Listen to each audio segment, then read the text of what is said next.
What's up, everybody? Backpacking Black again. And we came to Red Oak for a good day of some food, watched a little bit of football, got a little something to eat. So, get on our ride back, and you guys can join me on the ride home. And we'll see what we can talk about.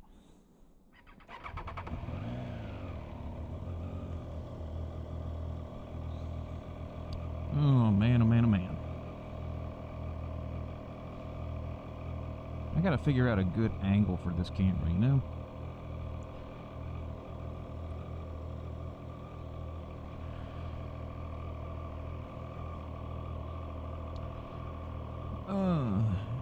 If you like beer, I highly recommend Red Oak.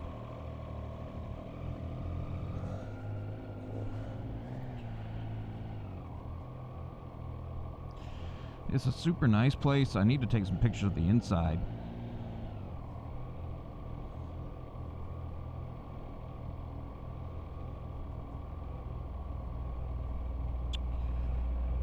Oh man. First warm day we've had in a while. About 55 degrees, so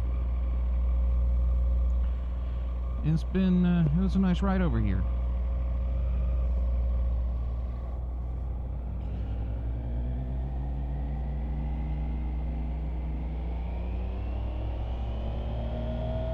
So I think what I wanted to talk about, by the way, if you want to have some fun before I get started, that route, 61, is so much fun. But I'm going to go the other way just because there's more to see. It's just a more fun place to go.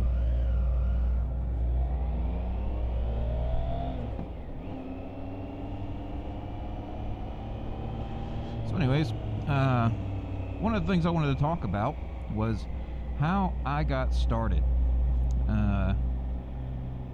So I've been riding for a little over a year now, and one of the things that is kind of surprising to people is I didn't grow up with a motorcycle influence in my life.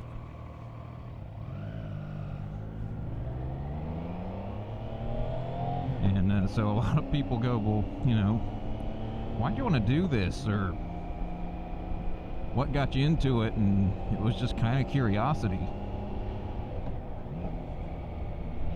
Make sure this guy's not going to come out in front of me. But yeah, so most of this was just me trying to learn something new. And yeah, I didn't have any influence. I had some uncles, I think, that like rode them when they were young, but no one who currently rides. So this was all brand new to me. And so I thought I'd offer some guidance on how to get started and what you might be interested in, and what's, you know, I don't know if I've got any regrets on how I did everything. So I'll just tell you how I did it. But before I get to that point, a couple things I'd like to say before I get started with it that makes a big difference is, first, learn to ride a bicycle. Some people don't think this translates super well to this, and I disagree. Learning to ride a bicycle is crucial for this, especially if you have any kind of experience with riding you know, on mountain bikes or anything where you're doing this a little bit faster than normal, than leisurely pace. But even then, the leisurely pace aspect of it, it makes a big difference. Just those skills of knowing how to lean and turn, and counter steering if you get fast enough. I don't think some people appreciate the value of that, because counter steering is hard to explain other than just as a concept.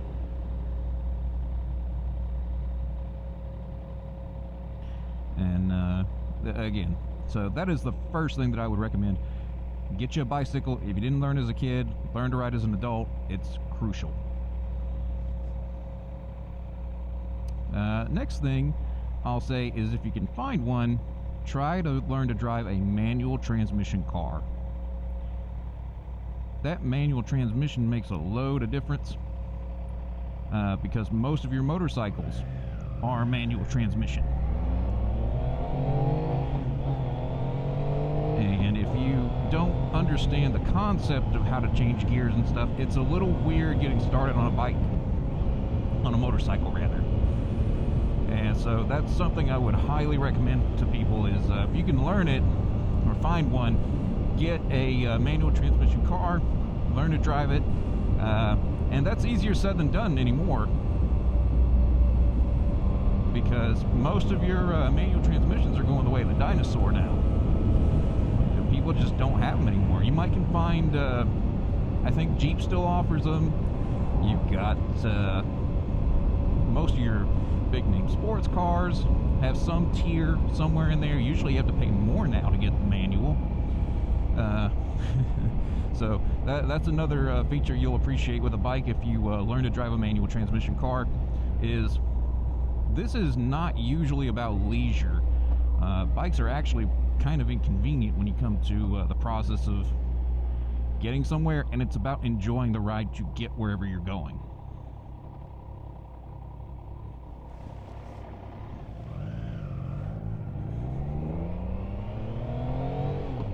So those are the first two things. The next thing I would highly recommend is take the MSF course. You might have a friend or someone who knows, the riding aspect of it, and they may be able to teach you, but it's just not the same, and it doesn't offer you the same opportunities. So a good example is go research the MSF course first, find one you want to do. I recommend going to a community college. Generally they've got the resources for it, but there are other places you can take it. But the biggest thing for me for the MSF course was I got to sit on a couple different bikes and determine if that was something that I wanted to ride on. Because I discovered pretty quick that I like my feet under me. So I'm stuck on a sport bike or on a naked bike. A standard bike might be the right way to say it. Yeah, I think that's the big thing, because you can sit on all of them. The one that I went to in Alamance County Community College had a CBR 300R or something like that, whatever the lowest tier sport bike is for Honda. And then they had a Rebel 300, I think, or maybe a Rebel 250.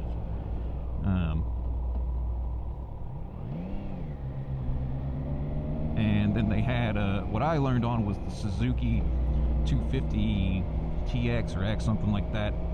And that's what I learned on. So you'll get some exposure with that, and I think that's a big thing. And then most of these people have been doing this for years, so they have the experience and they know what they're doing. And I highly recommend, if you're in this area, go to Alamance Community College and do it. It's so much better for you to learn there than anywhere else. They are excellent people. Got to be mindful of all this salt that's been out here.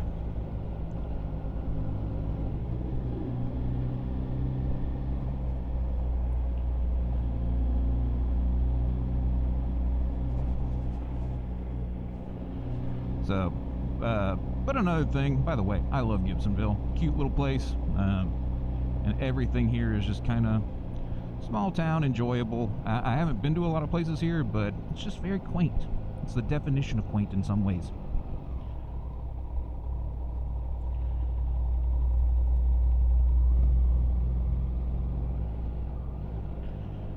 So anyway,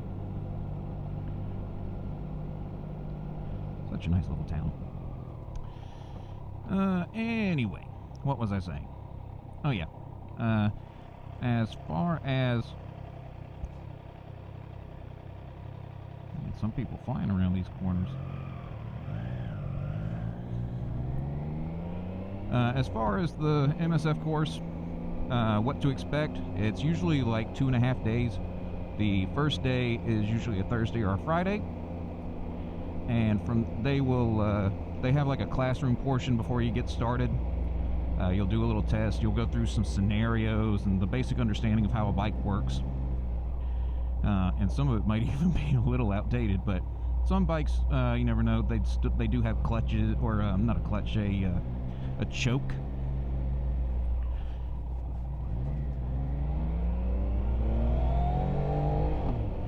And so there's just some stuff in there that you might not know as someone who's coming into it. I didn't know some of it, and it's a good learning experience.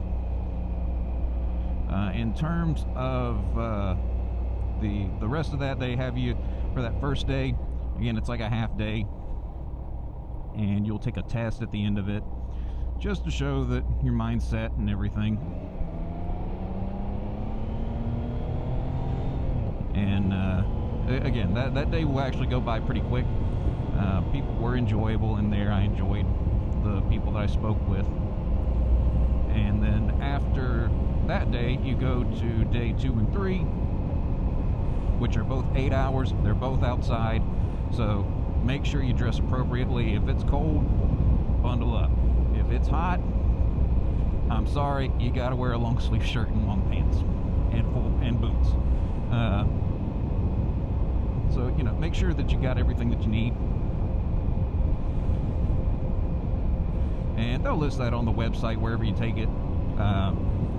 In most cases, it's long sleeve shirt or jacket, over the ankle boots, gloves, and then a pair of jeans or some kind of long durable pant.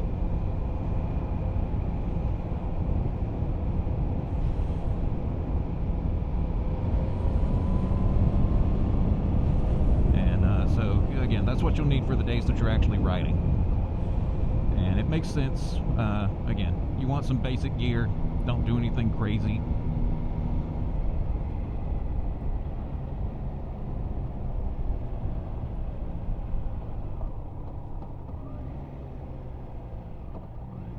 So, but in short, that's what you'll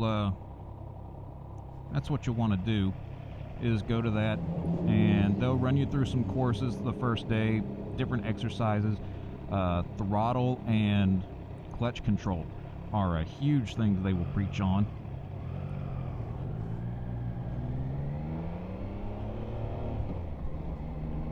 Take this at a wide angle. There's so much salt on the road.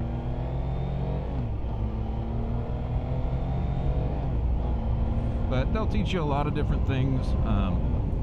And you'll learn some stuff that might not be intuitive. Again, counter steering is a good one, but it's not always easy to figure that one out until you get at a higher speed than what they do at the MSF course.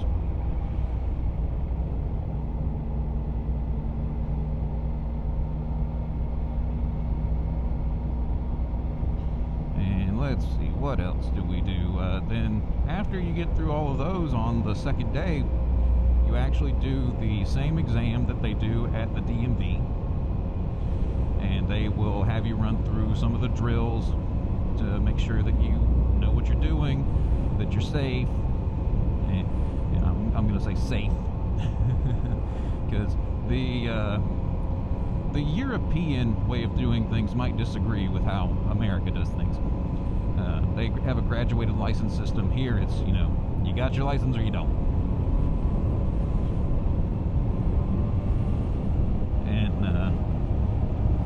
So that's just something to be aware of. But biggest thing is, don't drop your bike. That's an automatic fail.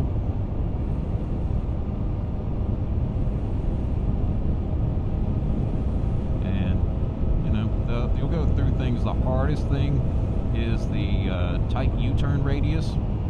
I'm pretty sure I messed that one up, but you know, you can only miss so many points. That's one of those that they kind of tell you, you know, this is not easy. Most people have a hard time with it, and they'll tell you, you know, just do your best for that one. Everything else, though, is pretty basic. And so once you do that, you'll complete the course, and I think it's beneficial for you to do the course over, learning from someone private, just because, one, you get to skip going to the DMV, and you get the experience of someone teaching you what you probably need to know. And you're not going to learn everything there, because, you're going maybe 20 miles an hour. So there's still a lot you got to learn. But the basics, that's the way to do it. Easily, bar none.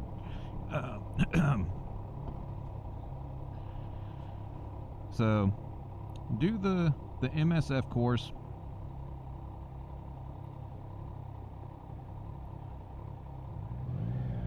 And pass that. And after you pass the MSF course, you will go to the DMV and you'll have to take a written test. And that written test, it's not hard, but it's one of those things that, like, I remember distinctly when I was taking my driver's license test, like, these questions were not on the samples. So, just bear that in mind a little bit. That they are tricky questions, and they will try to trick you.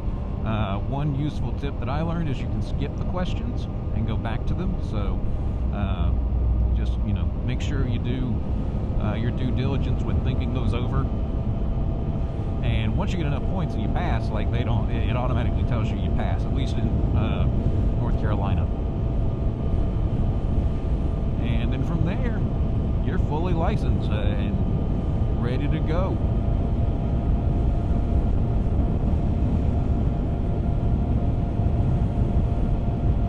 So, go out and ride, enjoy yourself.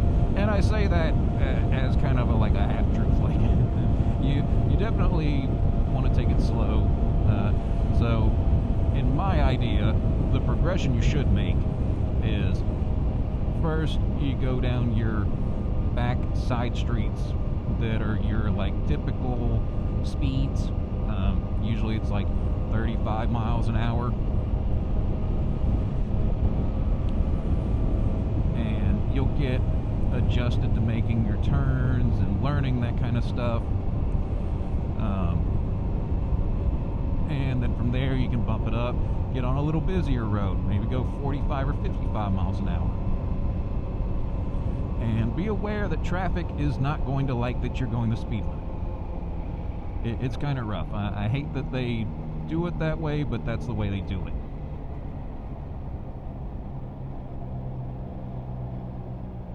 People just don't want to do the speed limit.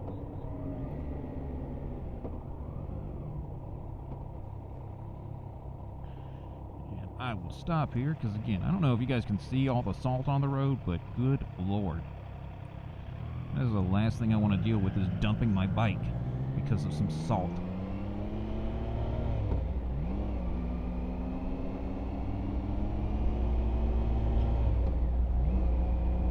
But after that, the big jump, try to get in these middle lanes here. This is some of the worst road. Elon, you're a great place and everything, but man, fix these. The bumps on here are worse than like mountain bike trails. Anyway, the scariest thing for me was getting on the interstate. 70 miles an hour, and that's the speed limit, but no one does the speed limit, right? They're all doing minimum 75. If you're not doing 75, you're probably getting run over. And not to scare anyone, that doesn't literally happen, but be aware that people just don't do that. And I hate that for new riders because it is scary. But eventually you'll get comfortable with it, and then you'll run into the problem that I run into now sometimes, which is the speed limit doesn't feel like the speed limit, and you keep up with traffic, which is kind of a good piece of advice. You should try to keep up with traffic, whatever that speed may be. Oh no, we're getting a train. And but yeah, that's one of the things I run into now. it's nothing to get on the interstate and do the speed of traffic, which could be 80, 85, maybe even 95 miles an hour in some cases, because people are just that crazy.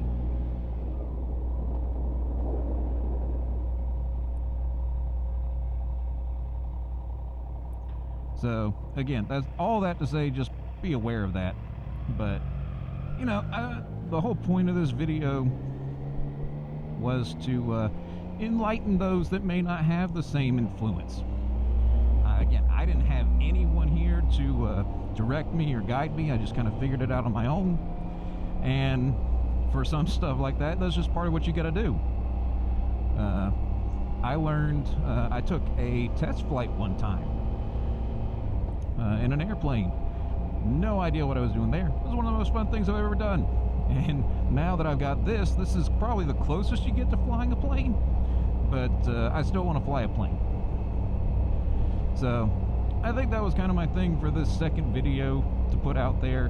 You know, find out what you got to do to get started with this hobby and what'll make it a good experience for you, because the last thing anyone wants is someone to be terrified of a hobby that is so much fun and gives so much life to so many people. And I hope that's what this video does for you. So hopefully you'll see me in the next one, and you know, do all the things, like it, subscribe it, follow, whatever it is. I'm not trying to get monetized here. I'm aware of that. No one needs another motovlog. No one needs another podcast. But the big thing is it's about community and maybe reaching out to people who haven't quite had the same experience as others. So I hope this does that for you. If you want to see me go somewhere, or you know, have a topic in particular you'd like me to cover, let me know in the comments, and I'll see you in the next one. I'll let you guys enjoy the rest of the ride with me. Take it easy. Have a good new year. Coming up February. If you have a good Valentine's Day, all those out there, all that fun stuff. I'll catch you guys later. Have fun.